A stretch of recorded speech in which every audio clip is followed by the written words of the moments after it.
এই 15-16 বছরে দেশ সাফ করে দিচ্ছে, দেশ ব্যাংক ফতুর করে দিয়েছেন। এই যে শেখ হাসিনা এবং রেহানা দুই বোন,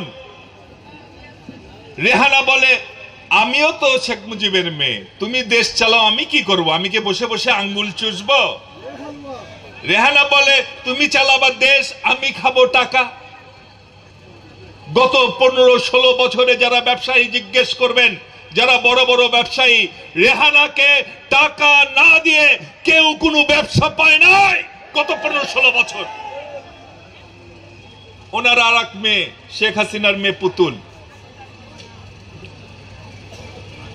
উনি আর পুতুল আর তার স্বামী মিলে এই পাবলিক টাকা খেয়েছেন এই পর্যন্ত টাকা খেলে কি হয়? কি হয়? বমি হয়। এরপর দুবাইয়ে টাকায় হিসাব দিতে পারে নাই, এরপর পুতুলের স্বামীকে গ্রেফতার করলো। পুতুল বলে আমি চিনি না, ও আমার স্বামী না। মামলা তো যায় নাই, এই মামলায় শেখ হাসিনাকে দুবাইয়ে গিয়ে হাজিরা দিতে হয়েছে।